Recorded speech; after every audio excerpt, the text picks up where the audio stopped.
Oi, estava aqui examinando essas porcas e estava reparando que elas têm vários tipos e tamanhos. E que todos esses tipos e tamanhos estão dentro de uma norma.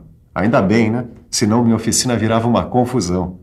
Como você viu na última teleaula, a normalização é um conjunto de regras de fabricação de produtos industriais e prestação de serviços.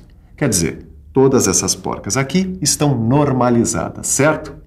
Mas para se chegar até aqui, quer dizer, até que a indústria tivesse uma produção realmente normalizada, seguindo todas as normas técnicas, levou muito tempo.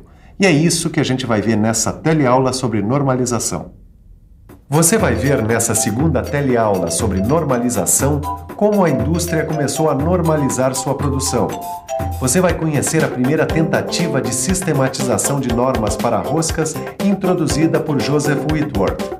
Vai ver quais são os critérios para o estabelecimento das normas. Vai conhecer as associações internacionais de normalização e também as associações nacionais de vários países do mundo. Olha, investigar a origem da normalização. Isso dá matéria, hein? Dava para fazer uma bela reportagem sobre o assunto. Olha, se eu fosse fazer essa reportagem, eu começava por Whitworth. Não. Eu começaria antes. Bom, mas vamos deixar a nossa equipe de reportagem decidir aonde começa.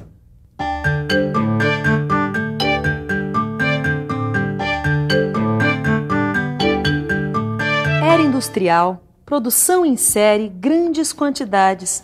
Tá aí, esse é o ponto de partida da nossa reportagem, a era industrial, porque foi aí que tudo começou. Quando se fala em normalização, a gente logo se lembra da era industrial, porque foi ali que começou a produção em massa, quer dizer, a fabricação de um mesmo produto em grandes quantidades. Nessa época da Revolução Industrial, que aconteceu há mais de 100 anos, o número de equipamentos, ferramentas e máquinas em uso nas indústrias aumentou muito e o consumo de peças de reposição também. Imagina só o que era fazer a reposição das peças sem a normalização, isto é, sem as medidas oficiais. Tinha rosca, parafuso, porca, de tudo que é tamanho, de centenas de tamanhos. E para encontrar a peça certa que faltava do tamanho certo, levava meses. Era preciso racionalizar tudo isso. Faltava normalizar a produção. E é aí que entra o grande herói da normalização da nossa história, Joseph Whitworth. Veja só o que ele fez pelos trabalhadores da indústria. Joseph Whitworth, lá pelo ano de 1839, fez um estudo técnico muito importante. Nesse estudo, ele propôs a padronização dos perfis de roscas de fixação. Foi um trabalho pioneiro que marca o começo da normalização sistemática. Whitworth criou padrões para o passo, os raios, a altura e os ângulos do filete de roscas para parafusos. E esses padrões passaram a ser oficiais para toda a Inglaterra, tornando os parafusos intercambiáveis. Opa, conhece essa palavra?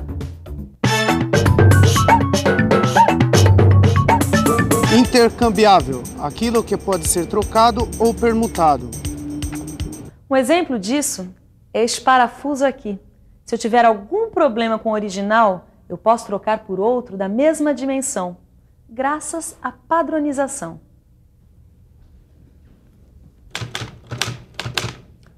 Da Inglaterra, a padronização de Whitworth seguiu para vários países que adotaram sua proposta. Outros países industriais daquela época começaram a estabelecer seus próprios padrões, de acordo com suas unidades de medida. Esse deve ter sido o principal problema da normalização, porque cada país tinha sua unidade de medida diferente. Isso deve causar uma grande confusão até hoje.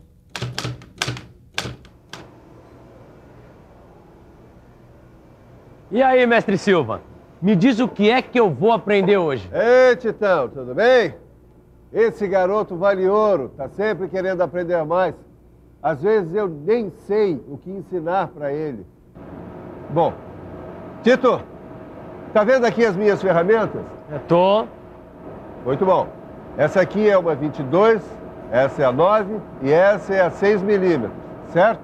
Certo, mas e aí? Você sabe me dizer a medida aproximada dessas ferramentas lá nos Estados Unidos? Bem, Deve ser a mesma que aqui, não é mesmo? Negativo. Os americanos têm outro sistema de medidas. Olha só, as nossas chaves de 22, 9 e 6 milímetros são aproximadamente 7 oitavos, 3 oitavos e 1/4 de polegada lá para eles. Olha só, essa eu não sabia. Mas como é que faz? Para uma medida de um país dar certo no outro se as unidades são diferentes? Na verdade, não dá certo, Tito. E é por isso que as unidades de medida são tão importantes. A nossa é a decimal, que é a mesma adotada pela ISO, Organização Internacional de Normalização. Para você conhecer de uma vez por todas as diferenças entre um sistema normalizado e outro não normalizado, acompanhe a tabela que está na segunda aula de normalização do seu livro. E para você conhecer as associações internacionais que se dedicam à elaboração de normas, acompanhe a nossa reportagem. Por favor, uma pergunta aqui. Nós estamos ao lado de um importante e apressado capitão de indústria que vai nos contar tudo sobre normalização, se a gente conseguir, é claro. Por favor, o senhor que é industrial, o que são normas industriais? Normas são documentos com informações técnicas. Informações técnicas importantes para o fabricante e para o consumidor também. É verdade que toda norma técnica é elaborada com base na experiência? É. Me diga uma coisa, quando surgiram as associações de elaborações de normas reunindo fabricantes, consumidores e institutos de pesquisa? No começo desse século. E qual foi a primeira instituição de normalização? Instituto Britânico de Normalização. É verdade que as associações internacionais de normalização recomendam que os diversos países usem a terminologia correspondente, quer dizer, os mesmos símbolos, padrões e procedimentos na produção? É, ajudam. É verdade que isso ajuda na qualidade dos produtos? É. Isso também deve ajudar no comércio internacional, não ajuda? É claro. Com licença. As instituições internacionais que mais ajudaram a normalização são essas. A IEC, que é a Comissão Internacional de Eletrotécnica, foi fundada em 1906. Ela normalizou a produção de componentes elétricos e eletrônicos na indústria para o mundo inteiro. Outra instituição internacional muito importante é a ISO, que é a Organização Internacional de Normalização. Ela foi fundada em 1946 e suas normas atingem vários setores: mecânica, agricultura, transporte, química, construção civil. A ISO está presente em mais de 100 países, inclusive o Brasil. Aliás, o Brasil tem a sua própria Associação Nacional de Normalização, que é a ABNT, Associação Brasileira de Normas Técnicas. Mas a ABNT é justamente o tema da nossa próxima teleaula de normalização. Por enquanto, você fica com a revisão de tudo que conheceu hoje. E atenção, se liga aí que é hora da revisão. Na teleaula de hoje, você viu como a normalização sistemática começou há 200 anos atrás, na época da Revolução Industrial. Viu como o inglês Joseph Whitworth criou as primeiras normas específicas para padronizar a produção de roscas de fixação. E você também viu como foi que, a partir da Inglaterra, as normas foram se estabelecendo no mundo inteiro, através de associações nacionais e internacionais. E viu ainda como essas associações favorecem a qualidade dos produtos e o comércio internacional. Estou escrevendo a nossa reportagem sobre a normalização, terminando de falar sobre as associações nacionais e internacionais que normalizam a produção nos diversos setores. Na próxima teleaula, nós vamos falar sobre a ABNT, que é a Associação Brasileira de Normas Técnicas, e vamos fazer uma reportagem especialmente para você.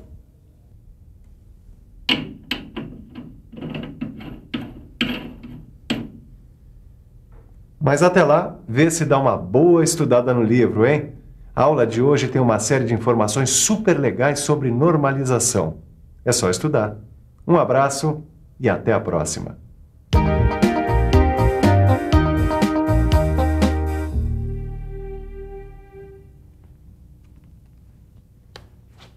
E então, o que você achou da aula de hoje?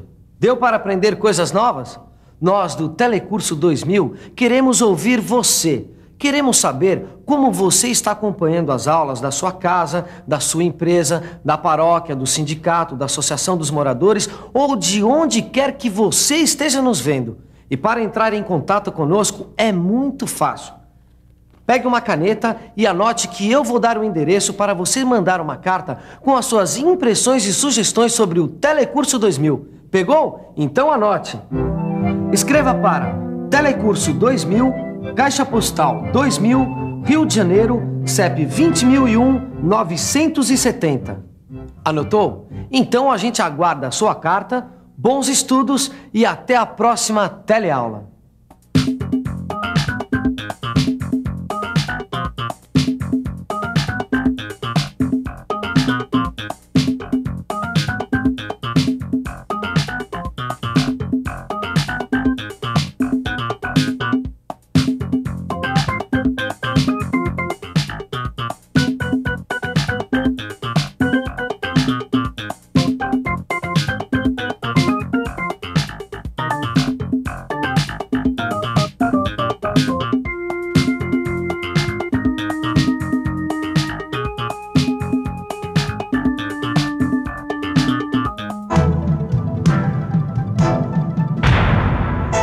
Telecurso 2000, um programa de educação do Sistema Fiesp e da Fundação Roberto Marinho.